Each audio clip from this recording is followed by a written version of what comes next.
Hello friends, welcome to Chitra's cooking. நம்மளோட சேனலுக்கு இப்போ தான் முதல் முறை வரீங்க அப்படின்னா நம்ம சேனலை சப்ஸ்கிரைப் பண்ணிக்கோங்க.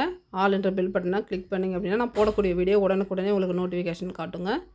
விருப்பம் இருக்கக்கூடிய நண்பர்கள் நம்ம சேனலை சப்ஸ்கிரைப் பண்ணி வச்சுக்கோங்க. இன்றைக்கி வந்து பேரிச்சம்பழத்தை வச்சு கேக் ரெசிபி நம்ம ரெடி பண்ணியிருக்கோம். அது எப்படி நான் செய்திருக்கேன் அப்படின்றதே பார்க்கலாங்க. ரொம்பவும் குறைந்த செலவில் சூப்பரான ஒரு கேக் ரெசிபிங்க. டேஸ்ட் வைஸ் பார்த்திங்கன்னா ரொம்பவே நல்லாயிருக்கும். இதில் பேரிச்சம்பழமும் நாட்டு சர்க்கரையும் சேர்த்துருக்கிறதுனால டார்க் ப்ரௌன் கலரில் இருக்குதுங்க. நடுவில் இந்த பேரிச்சம்பழம் இருக்கும். சாப்பிட்றதுக்கு அந்தளவுக்கு டேஸ்ட்டாக அருமையாக இருக்குது. நீங்கள் கடைகளில் போய் கேட்டிங்கன்னா கூட இந்தளவுக்கு ருசியான ஒரு கேக்கு இருந்து கண்டிப்பாக இருக்காதுங்க. அந்தளவுக்கு டேஸ்ட்டு ரொம்பவே நல்லாயிருக்கும். கேக் ரெசிபிலாம் நம்ம வந்து கடையில் வாங்கி கொடுக்குறத விட வீட்டிலே நீங்கள் ரெடி பண்ணி கொடுங்க. ரொம்ப ஹெல்த்தியாக நம்ம செய்து கொடுக்கலாம். செலவுகள் வந்து ரொம்பவும் அதிகமாக ஆகாதுங்க. நம்ம கடையில் வாங்குறத விட இதில் வந்து கம்மியாக தான் நம்மளுக்கு ஆகும். இந்த கேக் ரெசிபி செய்கிறதுக்கு குக்கரே போதுங்க. மைக்ரோ ஓவன் வேணும் அப்படின்ற அவசியம் இல்லைங்க. குக்கர்லேயே சூப்பராக நம்மளுக்கு வந்துடும். இதுக்கு தேவையான பொருட்கள் என்னென்ன அப்படின்றத பார்த்துடலாம். 2 பழுத்த வாழைப்பழமாக எடுத்துக்கலாங்க. நம்ம நல்லா பழுத்ததை வந்து வேஸ்ட் ஆகிடுச்சின்னு சொல்லி தூக்கி போட்டுருவோம். இந்த மாதிரி பழுத்த பழத்தில் நீங்கள் வந்து இந்த மாதிரி கேக்கு செய்யுங்க. டேஸ்ட் ரொம்ப சூப்பராக இருக்கும். நீங்கள் எந்த பழமானாலும் இருக்கலாம். ஆனால் நல்லா பழமாக இருக்கக்கூடிய வாழைப்பழமாக எடுத்துக்கோங்க. பூவம்பழமாவோ இல்லை செவ்வாழையாவோ இருக்கலாம். எந்த பழமாக இருந்தாலும் நீங்கள் நல்லா பழுத்த பழமாக 2 எடுத்துக்கோங்க. பேரிச்சம்பழம் ஒரு 100 கிராம் அளவுக்கு நான் எடுத்திருக்கேன். அது உள்ளே இருக்கக்கூடிய விதைகளை எடுத்துகிட்டு நல்லா கட் பண்ணிவிட்டு மிக்ஸி ஜாரில் சேர்த்துக்கோங்க. நாட்டு சர்க்கரை ஒரு 3/4 கப் அளவுக்கு நான் சேர்த்துருக்கேன். இப்போ ஒயிட் சுகர் வந்து ஒரு 1½ கப் அளவுக்கு போட்டுக்கிறாங்க. இதெல்லாம் மெஷரிங் கப்பு நீங்கள் பார்த்துக்குங்க. அந்த அளவில் நீங்கள் போட்டிங்கன்னா கேக் வந்து கரெக்டாக இருக்கும். முட்டை வந்து 2 அதில் உடச்சி ஊற்றிக்கலாம். முட்டை மட்டும் போடும்போது நல்ல முட்டையாக இருக்கா அப்படின்றத பார்த்து சேர்த்துக்கோங்க. இதை வந்து நம்ம மிக்சியில் நல்லா அரைச்சி எடுத்துகிட்டு வந்துடலாம். பாருங்கள், நல்லா மஞ்சள் வந்துடுச்சிங்க. அதை ஒரு பாத்திரத்தில் மாற்றிக்கிறேன். இப்போ கோதுமை மாவு பெரிய கப்பு இருக்கு இல்லைங்களா, அதில் 1 கப் அளவுக்கு எடுத்துருக்கேங்க. இது நம்ம மைதாவில் கூட செய்யலை, முழுக்க கோதுமை மாவில் தாங்க இந்த கேக் வந்து ரெடி பண்ணியிருக்கோம். மாவு வந்து எப்போவுமே சலித்து எடுத்துக்கோங்க, அதுதான் பெஸ்ட்டு. கேக் அப்போ தான் நல்லா சாஃப்டாக வரும். இப்போ லைட்டாக அப்படியே கலந்து விட்டுடலாம். நம்ம கேக்குக்கு மாவு கலந்து விடும் போது ஒரே ரொட்டேஷன்லேயே கலக்கணுங்க. நம்ம இப்படி அப்படி மாற்றி கலக்கவே கூடாது. ஒரே ரொட்டேஷன்லேயே கலந்து விடுங்க. இப்போ நம்ம அரைச்ச விழுதோட கோதுமை மாவை நல்லா கலந்து எடுத்து வச்சிட்டோம். இப்போ நல்லா திக்கான பால் எடுத்துக்கலாங்க. நான் வந்து க்ரீம் பால் தான் எடுத்திருக்கேன். இப்போ 2 கப் அளவுக்கு நான் வந்து பால் சேர்த்துருக்கேங்க. எல்லாமே நான் வந்து மெஷரிங் கப்பு வச்சு தான் அளந்து ஊற்றிருக்கேன்.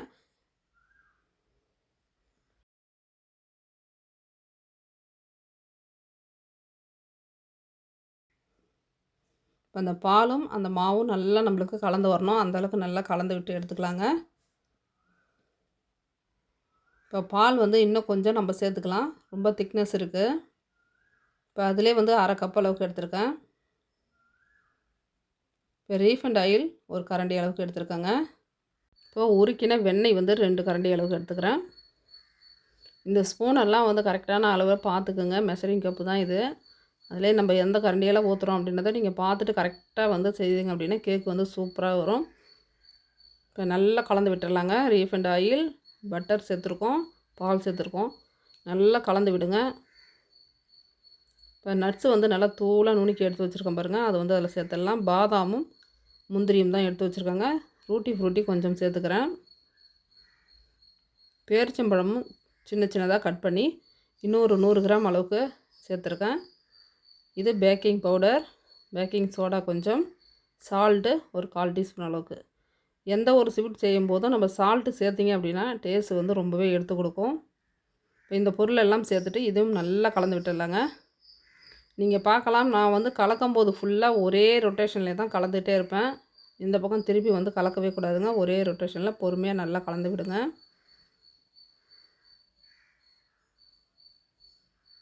இப்போ மாவு நல்லா கலந்து விட்டாச்சு. ஸ்டவ் வந்து ஆன் பண்ணிடுறேங்க.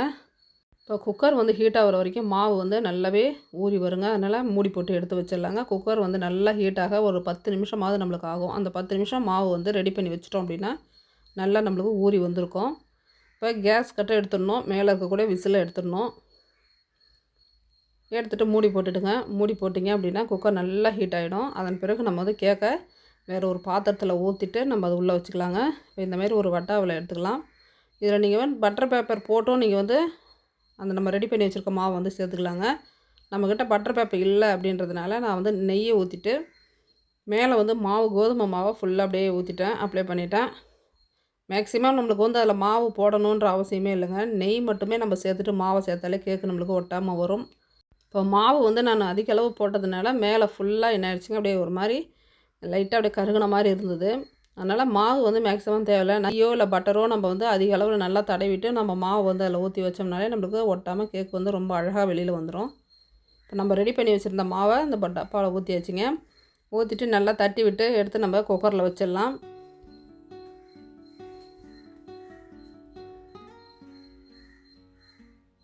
இப்போ கேக் ரெசிபிக்கு மாவு நம்மளுக்கு ரெடி ஆகிடுச்சிங்க. உள்ளே வந்து சின்ன சின்ன ஹோல்ஸ் மாதிரி இருக்கும், அது இல்லாமல் இருக்கும். அதனால் நல்லா தட்டி விட்டுடலாம். இப்போ கேக்கு மேலே வந்து முந்திரியும் பாதாமும் நம்ம கட் பண்ணி மேலே ஃபுல்லாக வச்சுக்கலாம். அது பார்க்குறதுக்கு அழகாகவும் இருக்கும், சாப்பிட்றதுக்கும் டேஸ்ட்டு சூப்பராக இருக்குங்க. அதனால் லைட்டான அளவு முந்திரி பாதாம் வந்து நம்ம போட்டுக்கிறது நல்லது.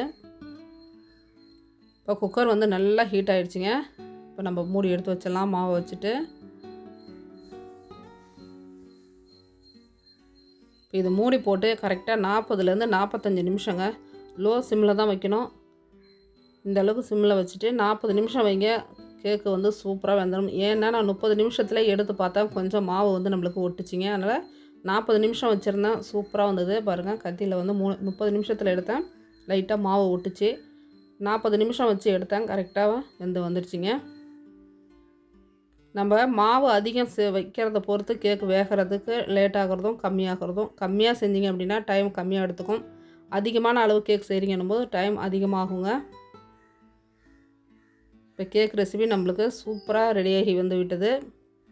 நல்லா ஆறுனதுக்கு பிறகு நம்ம கேக்கு நல்லா இந்த மாதிரி ஓரங்களில் எடுத்து விட்டுட்டு எடுத்தோம் அப்படின்னா நம்மளுக்கு சூப்பரான கேக் வந்து நம்மளுக்கு ரெடி ஆகிடும்.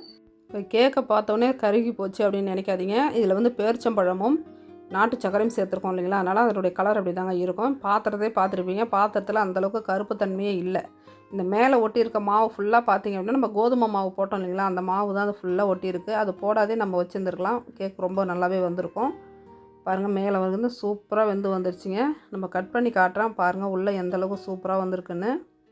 நல்லா சாஃப்டாக பஞ்சு மாதிரி சூப்பரான நம்மளுக்கு பேரிச்சம்பழம் கேக் வந்து ரெடி ஆகிடுச்சிங்க. சாப்பிட்றதுக்கு அந்தளவுக்கு அருமையாக இருக்குது. கண்டிப்பாக நீங்களும் வந்து வீட்டில் ட்ரை பண்ணி பாருங்கள், உங்களுக்கும் சூப்பராகவே வருங்க.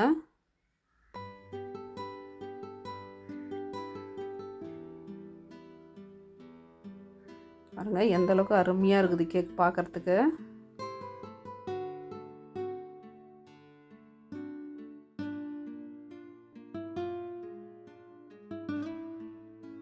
இந்த அளவுக்கு டேஸ்டியான ஒரு கேக் ரெசிபி நான் இது வரைக்கும் கடைகளில் வாங்கி சாப்பிட்டதே இல்லைங்க. அவ்வளோ டேஸ்ட்டாக இருந்தது. கண்டிப்பாக நீங்களும் வந்து ட்ரை பண்ணி பாருங்கள். இதில் நான் என்னென்ன பொருள் சேர்த்துருக்கேன், அது எந்த விலையில் இருக்கும் அப்படின்றது உங்களுக்கு கண்டிப்பாக தெரியுங்க. இதில் அதிகமான காசு போட்டு நான் எந்த ஒரு பொருளும் இல்லை. பட்டரையை கூட வந்து நம்ம லிமிட்டாக ஒரு 50 கிராம் தான் சேர்த்துருக்கோம். வீட்டில் இருக்கக்கூடிய பொருளை வச்சே நம்ம வந்து இந்த கேக் வந்து ரெடி பண்ணிக்கலாங்க. பால் மட்டும் நல்லா திக்காக காய்ச்சி வச்சுக்கோங்க. அப்படி திக்கான பால் இல்லை அப்படின்னா நீங்கள் வந்து பால் பவுடர் சேர்த்துக்கலாம். சேர்த்து செஞ்சிங்கன்னா கூட இந்த கேக் ரெசிபி சூப்பராக வரும். உங்கள் வீட்டு குழந்தைங்களுக்கும் கண்டிப்பாக இதை ட்ரை பண்ணி பாருங்கள், செய்து கொடுங்க. ரொம்ப நல்லா இருக்குன்னு சொல்லி விரும்பி சாப்பிடுவாங்கங்க. இந்த வீடியோ உங்களுக்கு பிடிச்சிருந்தது அப்படின்னா ஒரு லைக் பண்ணிவிட்டு சப்ஸ்கிரைப் பண்ணுங்கள். நம்ம சேனலை தொடர்ந்து பாருங்கள். தேங்க்யூ.